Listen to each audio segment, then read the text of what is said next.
have 21 coloring books out there right now. Please don't be distracted by my other helpers. It's full-blown kids' church today, okay? Like, I need you guys to understand that. But we have 21 coloring books out there. So I'm going to ask Siri for a random number between 1 and 21, all right? Hey, Siri, give me a number between 1 and 21.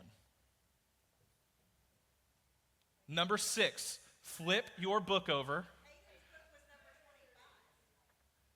Oh. So that means books got out of order then.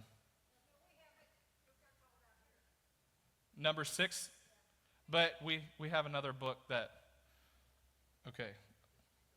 Well, this system is not working. Okay, so this is what I will do. Give me a random number between 1 and 25. Okay, number 7. Okay, we went up 1. All right, who has book number 7?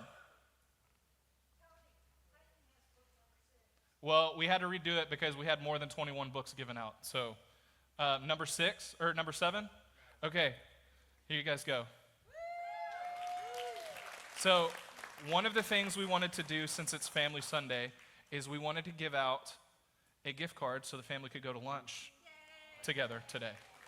So yeah, that's why it was important that we have the accurate number count.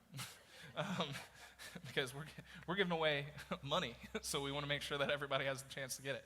But so I'm just going to dive right into the message today. I don't want to, I know with my kids, I only have your attention span for a short amount of time, okay? So I want to really get into it. But it is Family Sunday, and one of my favorite things in my life is being a dad. If you're a dad in here and that's one of your favorite things, raise your hand. See, we all, dads love being dads. I love getting home from work and my daughters wanting to wrestle with me and wanting to fight, okay? My daughters are a little aggressive because I'm aggressive by nature, okay? And so from a little age, I've been wrestling with them. Even Eliza, if you say, hey, Eliza, give me a hug, she might right hook you in the chin, okay? So that's just how it goes. And so I remember when I first found out about Ava, though. Alexis and I got married 10 years ago on August 14th, okay? So we're celebrating 10 years, okay, August 14th. I was 22. I just turned 32, a week ago, okay? And so I was 22 years old when I got married. Alexis was 21. We were married for 7 months when we found out about Ava, okay? We were young and dumb, all right? And so I remember my reaction. She comes out of the bathroom, her eyes filled with tears, and just the biggest smile on her face, and instantaneously I was like, huh? I'm gonna throw up, oh God, okay? Because the overwhelming thought in my head was, I am not ready to be a dad. I'm not ready for it. I didn't have a dad growing up. I don't know what it means to be a man. I just wanted to get married to the love of my life, and now I'm about to have a baby. Oh my gosh, okay? So I was not ready. And I'm sure many people in here, when you found out that you're pregnant, some of you had waited a long time for that news. Some of you are like, oh gosh, this is not how I planned it to go, okay? But we all had a different reaction to that. Some of us weren't ready, some of us were. I wouldn't change a thing though. Now that I'm on this side of it, having an almost 9-year-old, a 7-year-old, and a 2-year-old this Friday, I would not change a thing. I love getting to be a father and a husband. It's my greatest joy in life. And when I look at her, all I see in her is her mother's mannerisms. She acts just like her, or she looks just like her mama. How she does her hands when she's getting an attitude. I'm like, that makes me mad because your mom does that. And so sometimes I have a hard time. Hey, I'm not mad at her. I'm mad at Alexis. Let me not take that out on, she's bobbing her head and stuff. But I see myself in how she processes information. Because she'll come at me with an argument and it's like, crap, that's what I would say, And I have to be very, very cautious of that. I see myself in how she processes her thoughts, and you can really tell, though, when she gets angry, because she has my anger. She's got that temper. We were at softball one time. She missed a fly ball. It hit her right in the lip. first thing she did was take that glove off and threw it at me. Like, just straight anger, okay? And so this led me to the question one day, what kind of legacy am I going to leave? Am I going to leave an intentional legacy or an accidental one? See, that anger in that moment is an accidental legacy because she's picking up on what I haven't controlled yet. But I've left an intentional legacy when she's processing things, when she's working through things. Hey, we go to Jesus. This is what the word says about this. And so when she's frustrated, she'll come to me and go, hey, Dad, what does the Bible say about this emotion or this thing? And it's like, so that's the intentional legacy that I'm leaving. But in order to understand more about legacy, like what is it? So this word has been thrown around in church and leadership circles I've been a part of for a really long time. So what is it? It's defined as something transmitted by or received from an ancestor or predecessor from the past. Okay? So it's like the legacy that I leave is a mixture of all the things that I have learned from all the different people that I've learned that I'm now passing down. Okay, and so I'm either passing down good things, bad things, in between things, but I'm passing them down regardless. So if we realize it or not, we are sharing the legacies of the people around us, and so the influences around us. Like the people that we care about, your 5 closest friends, you're sharing in their legacy, and those legacies are shaping you and how you extend legacy. For example, I'm the combination of legacies. I have people like my kids' pastor that I grew up with that took me in after my dad died. My mother, my grandfather, my grandmother, a mentor, and many others. And the 2 decisions that I have with those legacies that those people left in my life, though, is do I continue them or do I avoid them? Because not every legacy left in you is a good one. And so you have to be very, very careful that you're not extending a negative legacy into somebody else's life. With some people, I've continued them because they taught me how to work hard, be diligent, and be God-focused, and I want to carry that legacy forward. And this is one thing we all need to remember, though. We aren't just the summation of our actions, but those that came before us. If you don't believe me, check out this photo. So I've shown this photo before. If you can't tell by looking at me and then looking back at the photo, that is my father. All right? I am, other than being blonde, blue-eyed, and red-bearded, okay, like I am him. He is me. Okay, so I look like him. All right? I have his disposition in my life, but I am not him. He was a completely different man than the man I am today. And that is your choice. You get to change the legacy that you leave.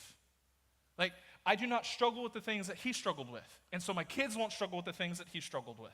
Why? Because I put a stop to it. See, it doesn't take a lot to guess that I'm a carbon copy of him. But what you don't know is that I haven't walked out the legacy that he left. I decided to end it with him and change it. And so one of the things that we need to understand is that all of us are born into the legacy of being made in God's image. And this is hyper important. And so to show this, I need some kid volunteers. Okay, I need right here. Come on up. All right, raise your hands if you want to volunteer. Raise your hands if you want to volunteer. All right, right here, blue shirt. Come on up. Come on up. Right here. Come on. All right, come on, Pepe. All right, here, walk around, come up the stairs, and come up here. Okay, so when I said full-blown kids church, I really meant full-blown kids church, okay? All right, everybody gets a Play-Doh. All right, that's yours.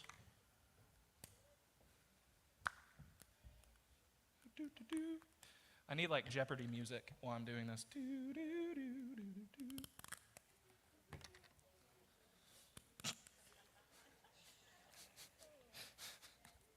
Okay, so while I'm reading this passage that I'm about to read, I want you guys to take this Play-Doh and I want you to make either your mom or your dad. Like, make it look like your mom and dad. Can you do that for me? All right, here we go. Okay, so in Genesis 1, 26 through 27, we see what's called the Imago Dei. Then God said, let us make man in our image after our likeness. Let them have dominion over the fish in the sea, over the birds of the heavens, and over the livestock, and over the earth, and over every creeping thing that creeps on earth. So God created man in his own image. In the image of God, he created him. Male and female, he created them. See, one of the things we need to understand with our legacy is that you weren't made by accident. You were made with purpose. You were made in his image, destined to reflect God in everything that you do. Just like how I reflect my dad and how I look, ultimately, I reflected him in my actions as a young boy. Because all I wanted to do was be my dad. So I talk like him. I walk like him. There's a Rodney, I think his name's Rodney Carrington. I want to talk like you, just like, like there's a song out there, like he ran a stop sign, slammed on his brakes. My 4-year-old said a 4-letter word, right? Like he talks like I talk like my dad. I got in trouble at school because somebody did something. They made me angry. I used the word my dad used, and I had to go to the principal's office. I didn't know, all right? So we act like them. See, as parents, the legacy we leave isn't just with our looks and personality. The thing that we leave behind that lasts the longest is how we've made the people around us feel. How have you made your kids feel? How have you made your spouse feel? So let's see. All right, they're still working? Okay, keep working. Hurry. You got 30 more seconds. You got 30 seconds, okay? Fast. I don't need a Picasso. All right? See, as Christ followers, we have to understand that it's our job to reflect God in everything we do, because oftentimes in the moments of distress, we don't remember what God has done for us, but we remember how he's made us feel through what he's done for us. And so there's 3 things we should be doing, not just to leave a lasting legacy, but to leave a legacy that is godly. Because my focus as a father is I don't want to just leave a legacy that people are like, Tony made me feel great. I want to leave a legacy where people say that Tony reflected God in everything that he did. And that's difficult. So how do we do that? Number 1, we honor God. See, I have an almost 2-year-old, Eliza, otherwise known as the church baby. She gets passed around like a hot potato, okay? And so she's adorable, but she has a hard time learning what it means to share, as most 2-year-olds do. And she has this like thing where she's like, no, like she gets this deep, it's like, whoa, where'd that come from, okay? But this is true for most 2-year-olds. And so we had to tell her, show her, but also reinforce it with her how to share. And so I'd be like, Eliza, share. And she'd go, no. And then I'd like walk over there and I'd say, Eliza, share. And I'd make her give it to somebody. And then she'd go and snatch it back and it's like, you got 2 seconds or I'm gonna get that butt. Like, and she's like, she gives it and then she goes and sits and cries. And so it's just, but I'm reinforcing it with her. Like, I want her to be a generous person, so I have to reinforce it with her. And so it's one of those things that this is how God works through us. He tells us how to live through his word. He shows us through the other people around us that are further along than us in their walk and reinforces it through us by putting us in situations we have to practice it. See, he develops the actions in us through the situations. These things have 2 purposes. 1, to prepare us and prepare others. As parents, friends, and brothers and sisters in Christ, our goal should be to allow the people around us to stand on our shoulders so our peak is their starting point. So where do we start that? The first thing that we should teach our kids and the people around us through our actions is what it means to have a relationship with God. There's an old saying that I find that's very true. More is caught than taught. My kids pick up more by my actions than me trying to teach them. All right, we're going to check in one more time. All right, keep going. You got a little bit longer. It's looking good. Just keep going. All right? See, you can teach people how to do something, but the thing that's going to be more impactful is showing them. If you want your family, your friends, your coworkers, and whomever else it might be to know what it means to honor God, show them through your actions, not your words. So how do we honor God? We put him first. In everything you do, you put him first. Honoring God is about aligning your whole life, your heart, actions and attitudes need to align with His will and character. We should live our lives in such a way that others can see how great and worthy He is through you. I believe that all of us want to get to a space where we are consistently living those things out. So I want to give you some steps on how you can model honoring God through your daily actions. So we need to obey His word daily. I know we talk about this a lot, but His word is our source of truth that we weigh everything against. John 1:14-15, if you love me, keep my commands. Honoring God starts with obedience. When we follow His instruction and live according to His word, we're honoring Him by acknowledging His wisdom is higher than our own. So let's see how these kids have honored their parents in making, bro, this one has a six-pack, nice. All right, so let's pick it up. Let's pick it up. Let's try to show. Can you try to pick it up and show them? Did you just, yeah, there you go. All right, so you can see 1, 2, 3, 4, 5, 6. Bro, hey, good on you, Dad. All right? And then this one, oh, we can't pick it up. It's okay. It's beautiful, though. It's beautiful. It's triangle body, great hair, okay? This one is great. Has got his dad, or is that your mom? It looks like a beard, so I'd say dad. Okay. He doesn't want to answer. It's cool. Is that your dad? Yeah. With Chosen Outdoors merch on? Nice. All right. Well, give it up for our volunteers. All right, guys, you can take your Play-Doh and go sit down. Thank you. Yeah, you can smash it. It's cool. All right. And so this is the thing, is everything that they just did was based on memory. Everything that they did was based on memory. So I find it funny, Peyton, she gave her dad a hat, a Chosen Outdoors logo on his chest. Right? Why? Because his actions consistently show, I love the outdoors, I love hunting, I love what I do. And so her memory of her father is this man that loves to do these things. And Brandon always has a hat on. Like, always. Like, I'm pretty positive he sleeps in one, all right? So, I've never, like, other than Sunday mornings, I've never seen him without a hat on, okay? And so, but everything that they've done is a reflection of how they feel about their parents.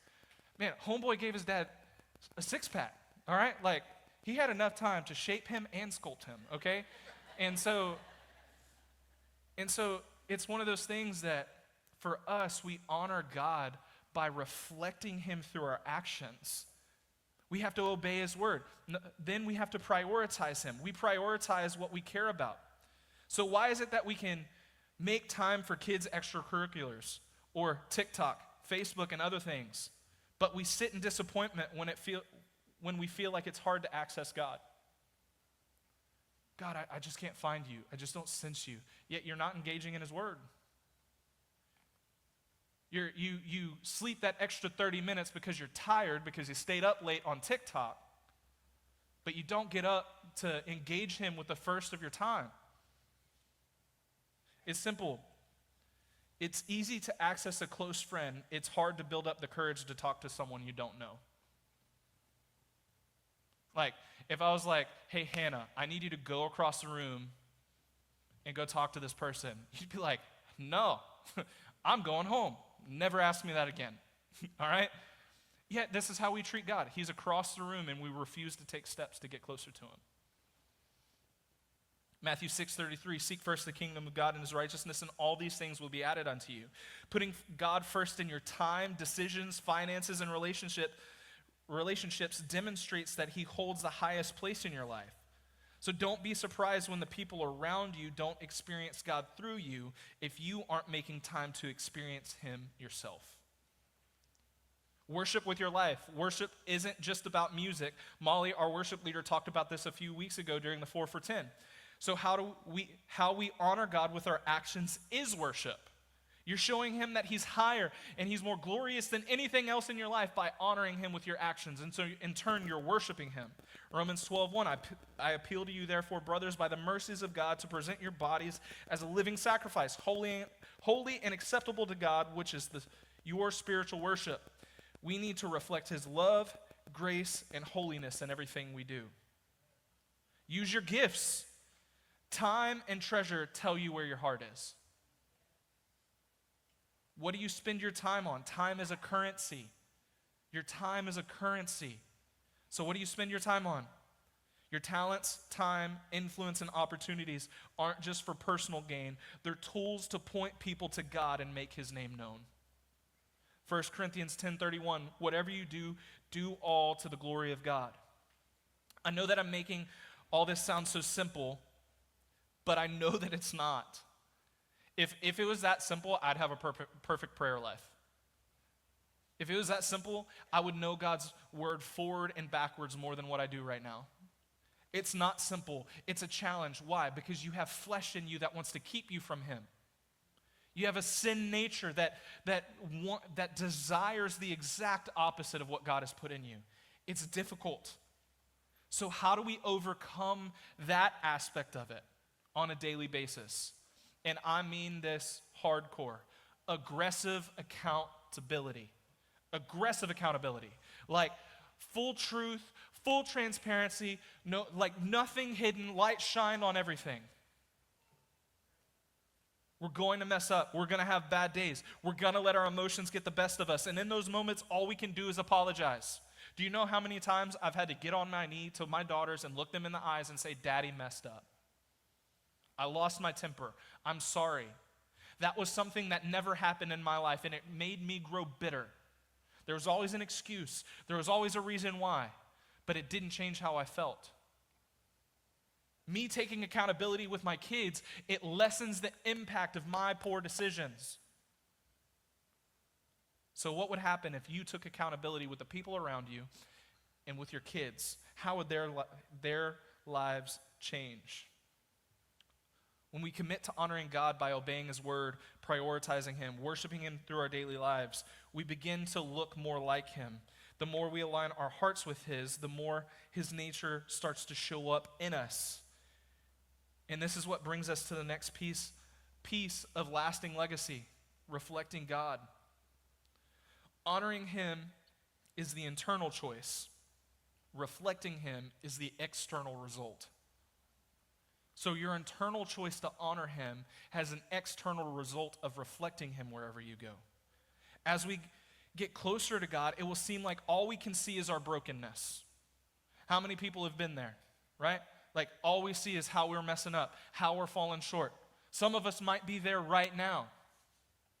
But there's a reason for this. He's refining us the way a silversmith refines silver.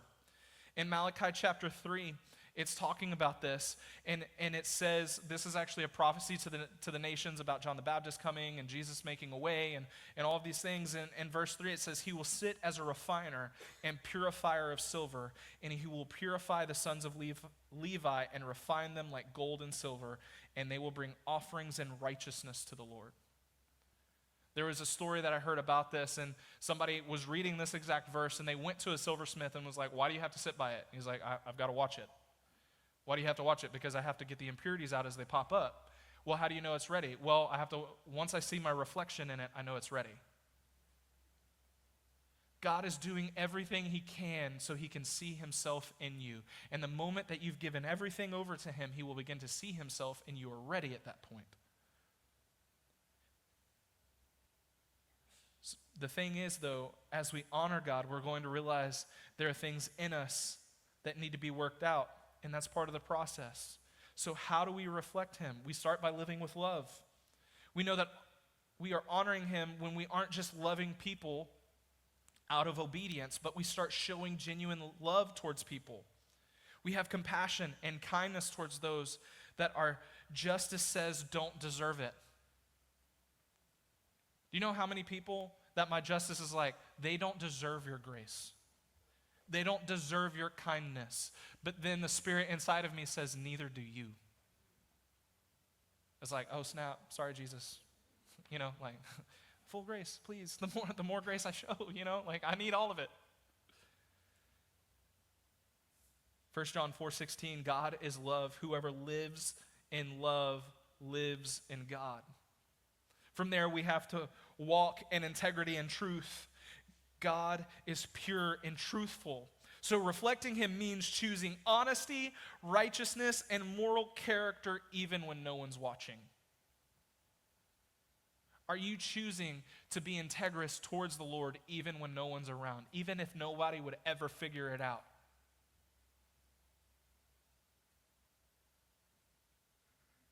We have to forgive the way he forgives. God's grace is a powerful part of his nature. When we extend forgiveness instead of holding on to bitterness, we mirror his mercy. A part of that forgiveness is serving people selflessly. What would happen to you if you fought your pride in such a way that you humbled yourself and served the person that you hated the most? Wait, you gotta, I remember I was working at Papacitos, and there was a particular person that I was having what I would call an all-time beef with, okay? And, I didn't like this person. I didn't want to, be around this person.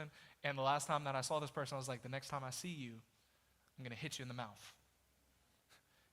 2 days later, I'm at work, and I turn the corner. Hey, welcome to Papacitos. My name's Tony. Oh, okay. And they are sitting in my section at my table, and now I have to serve them. And they made it difficult. And at the end of the night, I got to my car, and I was like, God, why? Why would you do this to me? And he goes, because I care about you, and I need you to get past this. And serving them is the only way you're going to get past this. And I was like, ugh, fine. I was still not ready to accept it. It's that's not a good enough answer for me, And see, but when we serve others, serving others shows humility and reflects the servant-hearted nature of Jesus. Every act of service points people to him. In that service to people, we're going to be confronted with the opportunity to be a peacemaker and unity builder, or we're going to be tempted to add more fuel to the fire. In every situation that you have the opportunity to serve, it's okay, I can either help or hurt the situation. Which one do you want to do? It's one of those fights at the end of the night, normally my wife, she's like, hey, will you bring me a Coke Zero, to bed? Will you turn off the lights? Will you drop the AC down? Will you lock the door? It's I could help the situation by doing all of those things, even though we're a little chirpy with each other, all right? Or I could hurt the situation by leaving all of it on, getting in the bed and saying, see you tomorrow, and rolling over and going to sleep. I wouldn't be able to go to sleep because she'd be like, babe, and she would annoy me until I got up and did all of it. But it's one of those things where it's you can either help or hurt the situation. Matthew 5:9, blessed are the peacemakers, for they will be called children of God. But what does any of this have to do with legacy? It's simple. What you nail to the cross, your kids won't have to. What you nail to the cross, your kids won't have to. A lot of my life is dedicated to defeating things so my kids never have to mess with them. We often think this about big generational curse type issues, but it applies to all things like being a person of integrity or becoming a peacemaker. Right?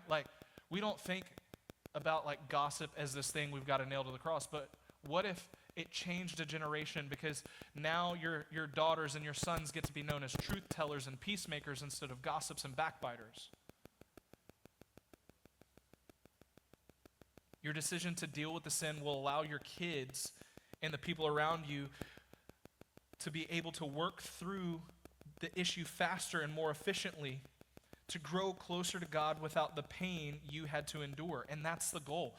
I would rather endure the pain of solving something so you don't have to.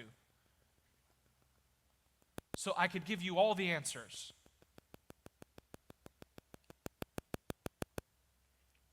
This goes back to being made in his image. We are to reflect that image of God throughout our lives. And as Jason and I were talking about this on Monday, we sat in the conference room, and he goes, you know what would be really cool? Is if you brought this analogy up. See, the moon only reflects the sun, but the moon doesn't turn. There's a whole side of the moon that, we don't see. It's stuck in darkness. And how many people are reflecting God at church and when they see people, but there's a whole side of them stuck in darkness?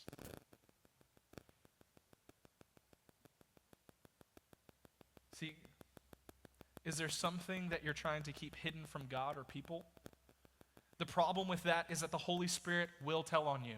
The Holy Spirit is a snitch. We say that all the time, all right? It's funny. It's like you're dealing with something and you get a phone call from somebody right as like you're in the middle of like being angry. And I remember one time I was about to blow up at the house and I get a call from Jason and it instantaneously switched my mind. I was like, hey man, what's up? He's like, I don't know. Like, just doing this. I'm like, why'd you call? Oh, it was a butt dial. It's like the Holy Spirit like engaged with me in that moment so I wouldn't slip into that behavior. See, God would rather break you now and spend eternity with you than for you to coast along in life and face eternal separation. But I would challenge you to allow God to shine a light on you so that he can refine you. And maybe that's why you feel the heat of life so strong right now, is because God has turned up the temperature to get that stuff to come up to the top so he can remove it. See, but we don't like the heat. We want it easy. Hey, narrow is the way. Rough is the path to righteousness.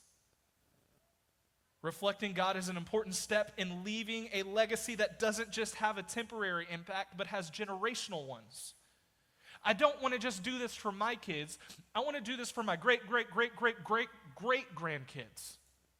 I want everything to be different. We reflect God when his nature is visible in our words, our choices, and our relationships. It's not about being perfect, it's about being surrendered. Are you surrendered to him enough? If he says, fix it, you fix it. Letting the Holy Spirit shape you into the image of Christ is how you truly reflect him to the world.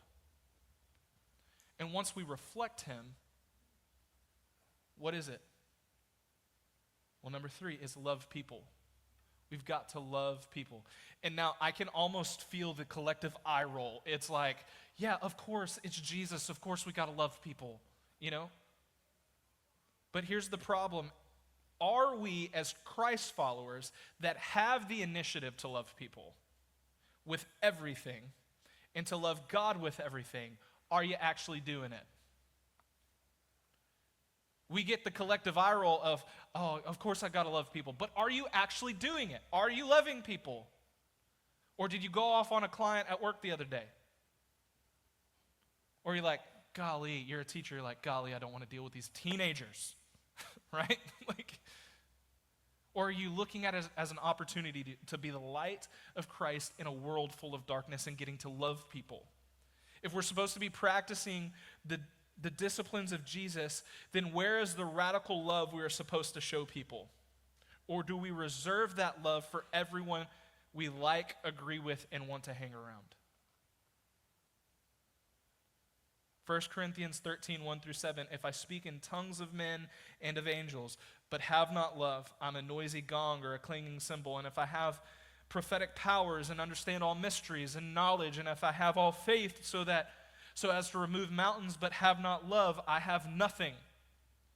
If I give away all I have and I deliver up my body to be burned but have not love, I gain nothing. Love is patient and kind. Love does not envy or boast. It is not arrogant or rude. It does not insist on its own way. It is not irritable or resentful. It does not rejoice at wrongdoing, but rejoices with the truth. Love bears all things, believes all things, hopes all things, and endures all things. Paul is making it very clear that if our actions aren't based in love, it doesn't matter how much truth we speak, what miracle is performed, or even if you are martyred. It doesn't matter if it's not based in love. And what is love? Love is the choice to operate in God's will and purpose towards them instead of your own flesh and desire for them. If you want to change the next generation, start with loving them where they're at. People don't remember what you do, but they always remember how you made them feel. There are people to this day, I see them as like, ooh, nope. Like, you know, the people you see across the food court at the mall, you're like, no. And you're just like, I'll go the long way, right? I know so many people that have strained family relationships because they simply don't feel loved by their family. And I know so many parents that are unwilling just to say sorry, just to re-engage in relationship. But we can change that. We don't have to continue the plans of discord for our lives. The greatest way that we can honor God is to love people the way He loves them. The greatest way that you can reflect Him is to love people like He loves them. So how do we love people? It's a simple but hard truth that we rarely want to hear. We serve them. We serve them. Serving them doesn't mean submitting to them, but it might mean crucifying your justice to the cross because we realize justice has already been had on the cross. 1 John 3:18, let us not love with words or speech, but with action and in truth. Saying I love you isn't enough. Real love shows up in how we serve, forgive, and care for others. Ephesians 4:2, be completely humble and gentle, be patient, bearing with one another in love. See, love sticks around. It makes room for people's imperfections and chooses grace over offense. If the God of all gods, that my righteousness on my best days, like filthy rags to Him, can still sit with me in the midst of my sin, how dare I think I don't have to sit with somebody while they're sinning? So how do we model this? Start with your spouse. Husbands, love your wives more aggressively. Love is an action, not a feeling. Choose to love them. Choose to step in with them. Choose to be patient with them. And speaking from experience, especially if your wife is a stay-at-home wife like mine is, that has 3 kids that she homeschools on her own and doesn't ask me to do anything for, how dare I get frustrated with her because the kitchen isn't clean? Like, if I can just be really real. Change your expectations. The problem is you, homie. Wives, start with your husbands. Show them an extreme amount of respect and grace because men just process differently. I can sit quiet in a room by myself and be completely fine. I don't have to talk everything out. Sometimes I do. Sometimes it's just like, I just need like 15 minutes of like me time, and then I'm good the rest of the night. You can have me for the next 18 hours, whatever, right? It's like, why do you go to the bathroom the first thing when you get home? It's the only time I get quiet while I'm here. That's why, you know? And so start with your spouse. The relationship you are showing your kids will impact the type of person they pick in the future. What if they forget all the good their mother or father did for them because the only thing they remember feeling is the negative things? And so they pick the wrong type of person because they only remember the negative over the positive. Walk it out with your kids. Just because you are the parent doesn't mean you're off the hook of accountability. Get on their level, have a conversation with them, tell them you messed up. One thing that I notice is that people that grew up with parents that would not admit when they were wrong or didn't talk about how they messed up, it usually created an inflated image of the parent to the kids. My dad's Superman, and then you get an adult and you're like, what? And it causes resentment and a negative impact that happens. Talk your mistakes through with them so that they don't repeat them. Start it when they're young. Show them what it means to course correct. How valuable would it be if parents taught their kids how to course correct at 3, 4, and 5 instead of trying to do it when they're 15, 16, and 17 and already making terrible choices?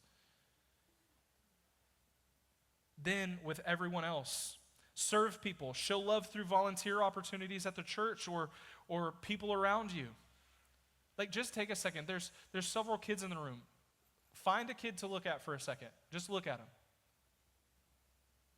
You have the opportunity to serve them week in and week out and share the gospel with them, impact them with legacy, and be the father that they might not have. I'm a byproduct of adults like you being in kids ministry and loving on me when I was angry and frustrated and I didn't know why God took my dad.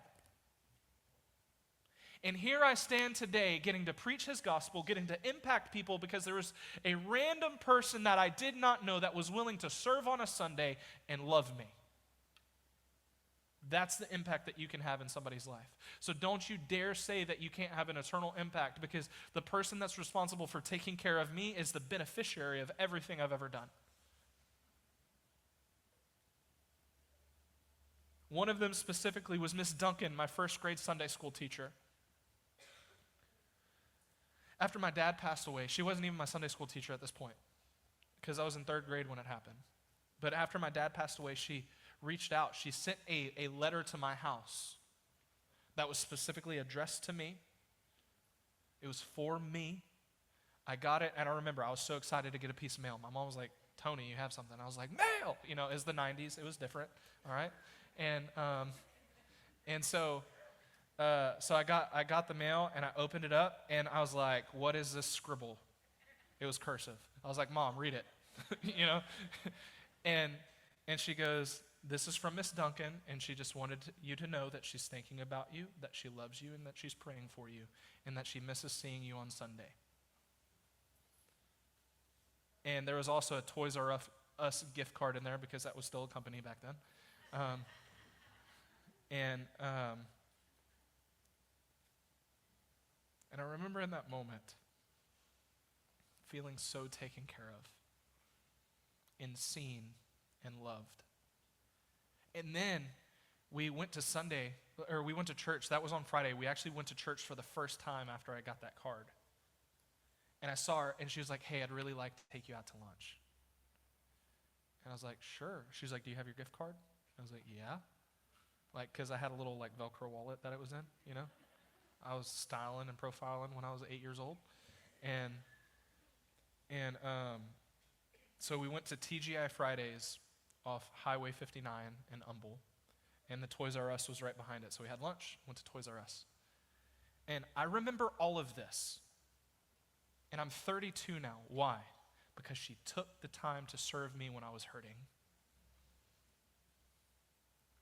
You have the opportunity to be an influence in a kid's life here.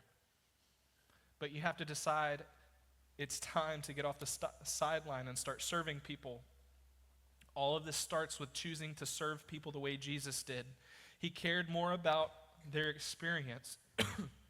He cared more about their experience with him than what they could even offer him. And we need to make sure that we're doing the same. If you're putting the value of the person based upon what they can offer you instead of just loving them where they're at, we're doing it wrong. If we want to leave a legacy that future generations can build upon, we have to be willing to face the things that will stop them in the future today. Are you willing to look down the line for your kids, find the enemy, defeat that enemy, fight that enemy for them, do something for them so that they never have to fight it? I know I am.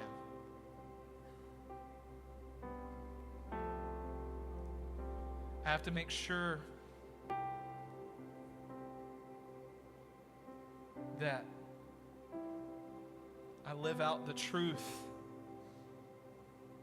in everything I do that more is caught than taught. I can't just tell my kids how to live and go do something different. I show my kids and then explain what I'm doing. That's a better way to be a mother and a father. Do it and then explain. Don't tell them and not follow through. I have to walk out the actions that I want my children to walk out. I have to make sure they are seeing me honor God, reflect God, and love people. If you find yourself in a spot where you need to work on honoring God, we're going to open up the altars in a second. Come down and pray. If you find yourself in a spot where you need to reflect Him more, or maybe you're feeling the weight of the things that He's trying to work out of you, come down and pray. Maybe you need your heart softened towards people, and you need to learn how to serve them. Come down and pray. If everybody could, please stand.